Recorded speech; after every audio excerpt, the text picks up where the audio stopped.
भारत में ईवी यानी electric vehicles का क्रेज अब सिर्फ ट्रेंड नहीं बल्कि एक बड़ा बदलाव बन चुका है। पेट्रोल डीजल की बढ़ती कीमतें, कम रनिंग कॉस्ट और नई नई ईवी लॉन्च होने की वजह से लोग तेजी से इलेक्ट्रिक गाड़ियों की तरफ शिफ्ट हो रहे हैं। और अब जब प्रधानमंत्री नरेंद्र मोदी भी देशवासियों से ईंधन बचाने की अपील कर चुके हैं, तब ईवी की तरफ बढ़ता रुझान और भी मजबूत होता दिख रहा है। तो आखिर भारत में ईवी की डिमांड इतनी तेजी से क्यों बढ़ रही है? कौन सी गाड़ियां सबसे ज्यादा बिक रही हैं?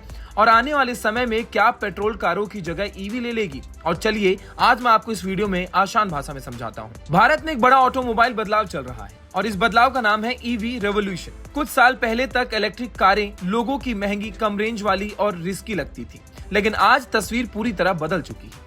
अब लोग पूछते हैं पेट्रोल कार क्यों ले, अब जब ईवी सस्ती चलती है। और यही वजह है कि भारत में ईवी की डिमांड लगातार रिकॉर्ड तोड़ रही है। जनवरी से अप्रैल 2026 के बीच ईवी सेल्स में लगभग 70% की जबरदस्त बढ़ोतरी देखने को मिली। यानी पिछले साल के मुकाबले इस साल कई ज्यादा लोग इलेक्ट्रिक गाड़ियां खरीद रहे हैं। सिर्फ अप्रैल महीने की बात करें तो करीब 23,500 से ज्यादा ईवीज बिक चुकी हैं।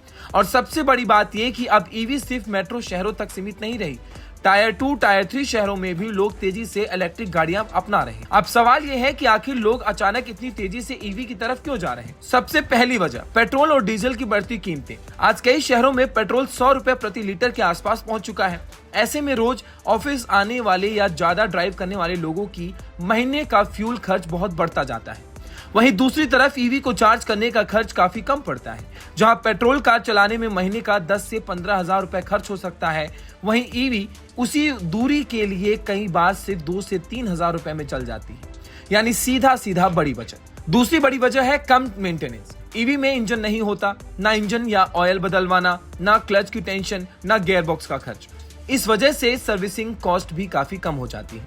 तीसरी वजह है ड्राइविंग एक्सपीरियंस। जिसने भी पहली बार ईवी चलाई है वो एक चीज जरूर नोटिस करता है, इंस्टेंट टॉर्क। मतलब जैसे ही एक्सीलरेटर दबाया गाड़ी तुरंत पिकअप देती है।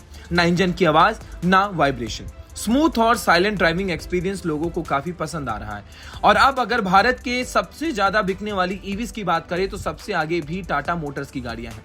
पंच ईवी, नेक्सॉन ईवी और नई हैरियर ईवी को लोगों से जबरदस्त रिस्पांस मिल रहा है। खासकर नेक्सॉन ईवी ने भारत में ईवी मार्केट को मेन स्ट्रीम बनाने में बहुत बड़ा रोल निभाया है। अब सबसे बड़ा सवाल, क्या भारत ईवी के लिए तैयार है? कुछ साल पहले तक सबसे बड़ी चिंता थी चार्जिंग इंफ्रास्ट्रक्चर। लोग सोचते थे अगर रास्ते में बैटरी खत्म हो गई तो क्या, लेकिन अब धीरे धीरे हाईवे, मॉल्स, ऑफिस और सोसाइटीज में चार्जिंग स्टेशंस बढ़ रहे हैं।